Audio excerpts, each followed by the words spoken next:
Assalamualaikum warahmatullahi wabarakatuh. Kami dari kelompok F ingin menjelaskan mengenai sistem respirasi pada manusia.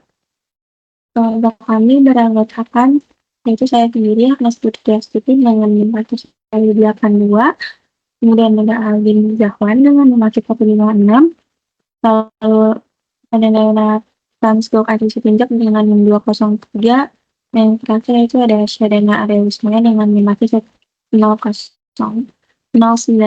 Lesson overview-nya itu mengenai anatomi, fisiologi, homeostatis, dan instrumentasi medis. Yang pertama itu pembahasan mengenai anatomi. Di sini ada penjelasan terkait sistem respirasi, yaitu terdiri dari kumpulan organ dan jaringan yang terlibat dalam penyerapan oksigen dari atmosfer dan pelepasan karbon dioksida yang dihasilkan selama respirasi aerobik. Pertukaran gas ini juga disebut pernapasan atau respirasi eksternal. Sistem ini memainkan peran penting dalam menjaga pasokan oksigen tubuh kita dan membuang sisa gas-gas. Kemudian di sini ada alur oksigen, yang dimana yang pertama itu udara masuk melalui hidung atau mulut, udara melewati faring dan laring, lalu trakea membawa udara ke dalam bronkus. Nah, di sini di bronkus itu terbagi menjadi bronchiolus yang lebih kecil. Bronchiolus ini mengarah ke kelompok alveoli paru-paru. Kemudian di dalam alveoli, oksigen berdifusi ke dalam aliran darah, karbon dioksida berdifusi keluar dari aliran darah ke dalam alveoli. Kemudian setelah itu diafragmanya mengendur, mendorong udara keluar dari paru-paru. Nah, udara keluar dari melalui trakea, laring dan hidung atau mulut.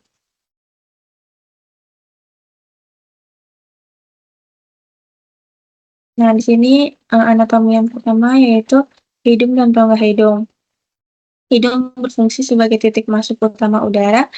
Di dalam hidung terdapat rongga hidung yang menyaring udara yang masuk, membuang debu dan partikel, menghangatkan dan melembabkan udara sebelum mencapai paru-paru, dan mengandung reseptor penciuman untuk indera penciuman kita.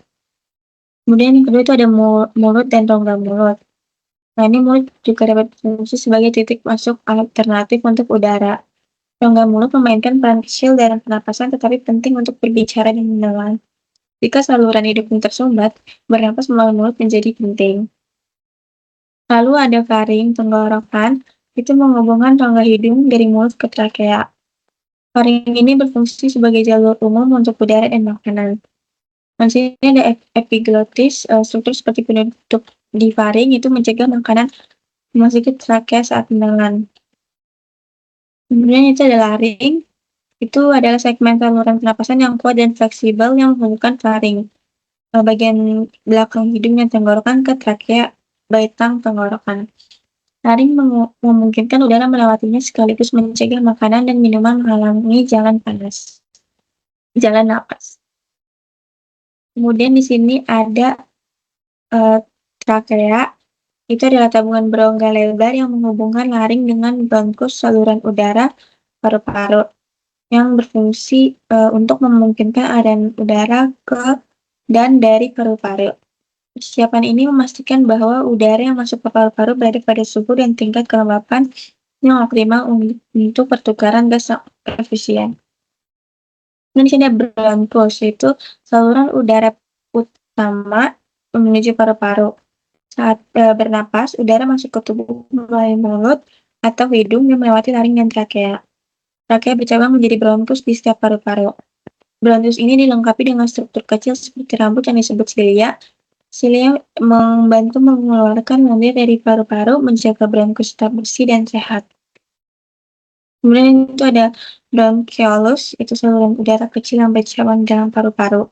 Nah, fungsinya itu sebagai saluran udara yang menghubungkan bronkus dan lebih besar ke alveoli. Alveoli itu tempat terjadinya pertukaran gas, oksigen masuk ke aliran darah, dan karbon dioksida dikeluarkan selama pernafasan.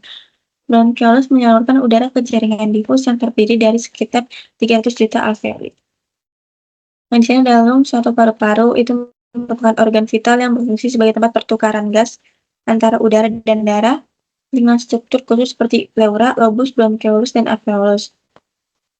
Paru-paru memungkinkan tubuh mendapatkan oksigen serta membuang karbon dioksida secara efisien.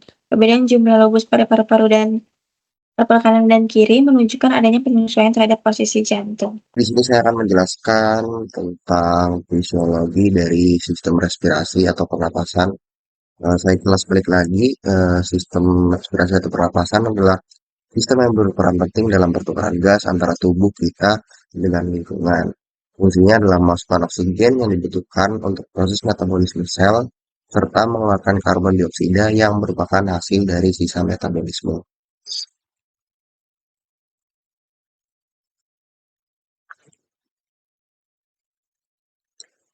Secara sederhana kita bisa membagi fisiologi respirasi itu menjadi dua proses utama, yaitu yang pertama ada inspirasi, yaitu adalah masuknya udara ke dalam paru-paru. Pada fase ini otot diafragma berkontraksi dan bergerak ke bawah, serta otot antar tulang rusuk berkontraksi sehingga rongga dada nanti membesar. Akibatnya tekanan di paru-paru menurun dan udara dari luar masuk ke paru-paru.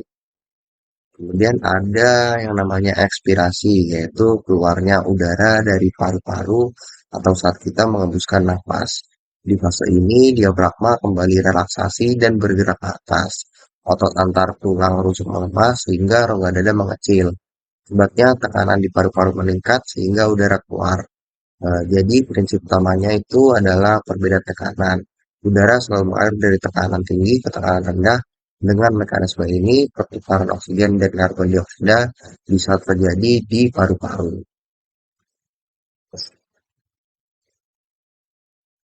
Lalu selanjutnya di gambar ini kita bisa melihat alur pertukaran gas mulai dari paru-paru kemudian ke darah sampai ke jaringan tubuh. Semua ini disebut mekanisme pernapasan yang terdiri dari beberapa tahap. Yaitu yang pertama ada respirasi eksternal. Ini terjadi di alveolus atau paru-paru. Udara yang kita hirup mengandung oksigen dengan tekanan parsial lebih tinggi dibandingkan darah vena yang masuk ke paru-paru. Karena perbedaan tekanan, oksigen berdifusi masuk ke darah dan diikat hemoglobin, membentuk oksihemoglobin. Sementara itu, karbon dioksida dari darah keluar ke alveolus untuk dibuang lewat ekspirasi. Selanjutnya, respirasi internal. Darah yang sudah kaya oksigen dibawa ke jaringan tubuh. Di sini oksigen dilepaskan dari hemoglobin karena tekanan oksigen di jaringan lebih rendah.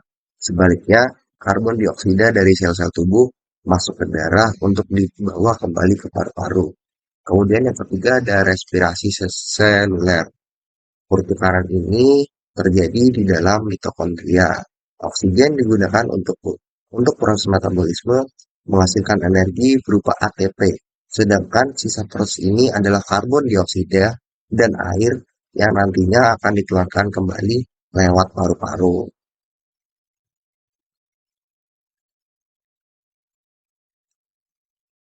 Nah, kalau kita lihat di gambar ini, alveolus itu dikelilingi pembuluh kapiler darah. Nah, disinilah tempat utama terjadinya pertukaran gas. Selama kita inspirasi, udara yang masuk ke alveolus kayakan oksigen karena dinding alveolus sangat tipis. Oksigen bisa berdifusi dengan mudah, menembus ke dalam darah, lalu diikat oleh hemoglobin di sel darah merah. Pada saat yang sama, karbon dioksida ini hasil metabolisme sel yang terbawa darah vena berdifusi keluar dari kapiler ke dalam alveolus untuk kemudian dikeluarkan lewat ekspirasi. Setelah oksigen diangkut oleh darah, selanjutnya pada respirasi internal, oksigen dilepaskan ke jaringan tubuh dan karbon dioksida dari jaringan masuk ke darah untuk dibawa kembali ke paru-paru untuk dihembuskan. Lalu di slide ini terlihat jelas alveolus yang dikelilingi oleh kapiler darah. Garis panah ini menunjukkan arah perpindahan oksigen dan karbon dioksida. Saat kita inspirasi, udara kaya oksigen masuk ke alveolus karena konsentrasi oksigen di alveolus lebih tinggi daripada di darah vena. Maka oksigen berdifusi menembus dinding alveolus menuju darah.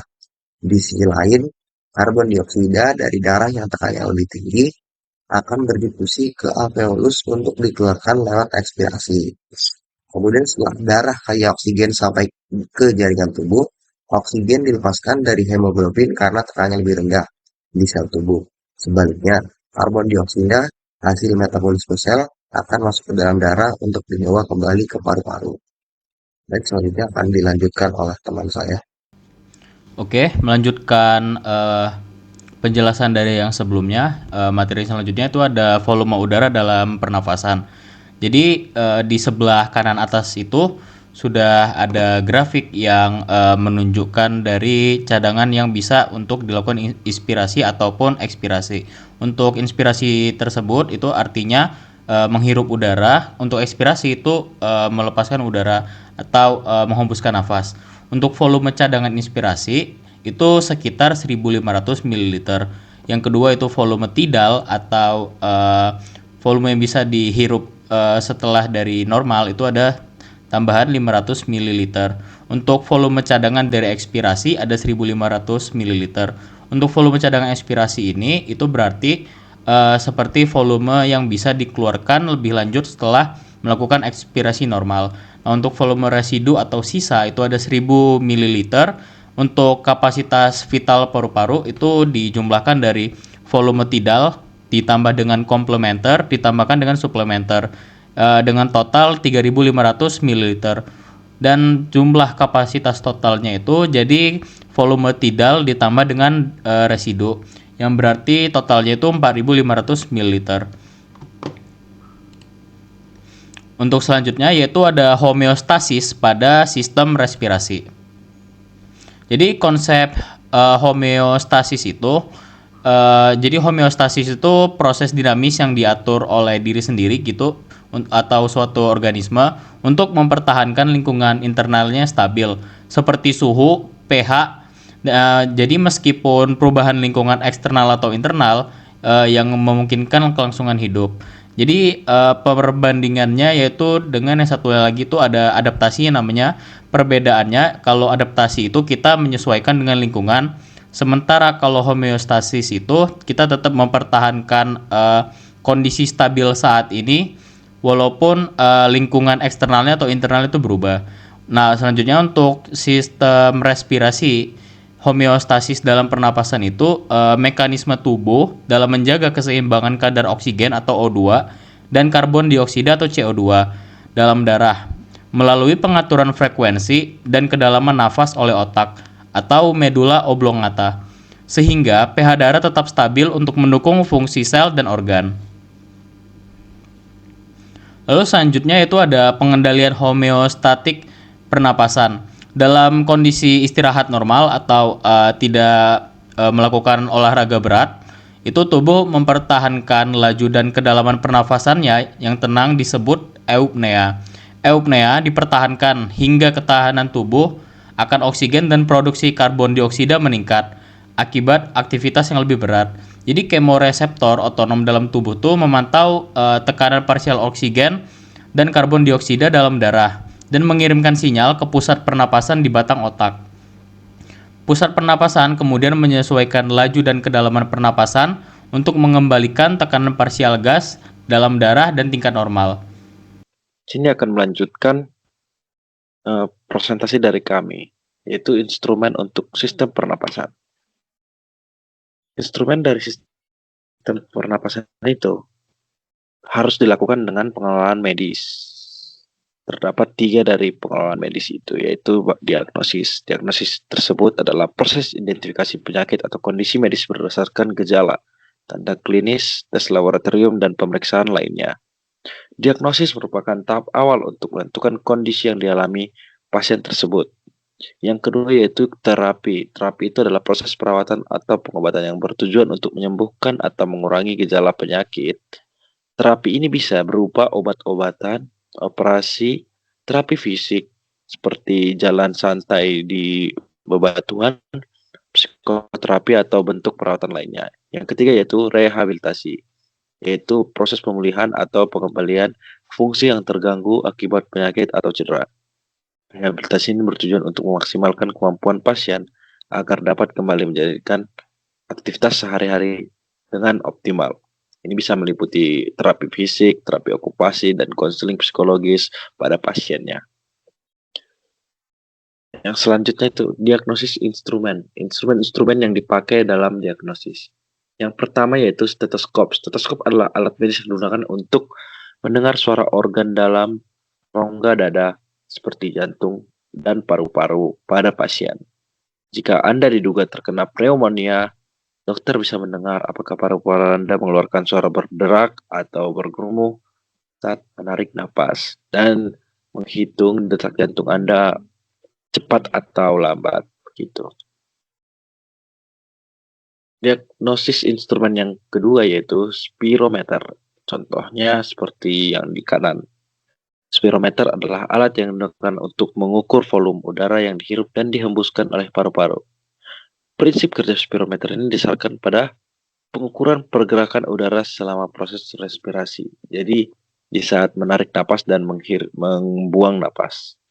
Spirometer ini digunakan untuk diagnosis yang pertama pengukuran volume udara pada yang dihirup pasien dan dihembuskan pasien. Ketika pasien bernapas melalui tabung yang terhirup dari spirometer, volume udara yang digerak masuk dari keluar dan masuk paru-paru direkam. Pengukuran kapasitas paru-paru. Alat ini mengukur kapasitas paru-paru termasuk volume. Yang ketiga yaitu sensor tekanannya atau aliran udara. Spirometer menggunakan sensor yang merespon aliran udara atau perubahan tekanan saat pasien bernapas. Yang keempat yaitu tampilan data yang dihasilkan dalam bentuk grafik atau angka yang membuat dokter menganalisis paru-paru pasien yang mendeteksi gangguan pernapasan. Instrumen yang dipakai selanjutnya yaitu nebulizer. Gambarnya ada di sebelah kanan ini. Nebulizer ini adalah alat atau mesin pengubah cairan obat menjadi uap untuk kemudian dihirup oleh paru-paru dan membuka saluran pernapasan yang menyempit. Jadi untuk membuka saluran pernapasan yang menyempit dengan cara membuat cairan obat menjadi uap. Nebulizer ini terdiri dari mesin kompresor, wadah untuk menampung cairan obat, selang penghubung kompresor dan wadah cairan obat, lalu corong atau masker untuk menghirup udara yang dihasilkan oleh kompresor. Jadi dia ini ada kompresor dan wadah untuk obat dan corong untuk dihirup dari kompresor obat ke hidung. Yang selanjutnya itu inhaler. Alat medis yang memasukkan atau mendorong obat secara langsung dari mulut ke paru-paru. Fungsinya mirip, cuman cara kerjanya beda, yaitu inhaler berfungsi untuk mengarahkan obat agar langsung ke paru-paru. Obat-obatan dalam tabung umumnya bekerja dengan meredakan peradangan atau untuk mengatasi penyempitan pada saluran pernapasan. Yang selanjutnya itu ventilator. Adalah perangkat medis yang digunakan untuk membantu atau menggantikan pernapasan spontan dengan mengalirkan udara ke dalam dan keluar dari paru-paru. Prinsip kerja ventilator didasarkan pada pengaturan aliran udara, tekanan, volume untuk memastikan pengiriman oksigen yang memadai dan pengeluaran karbon dioksida. Ventilator untuk terapi mendukung pernapasan pada pasien dengan gangguan pernapasan. Memfasilitasi pemulihan paru-paru, pengaturan oksigenasi dan ventilasi, mencegah komplikasi pernapasan.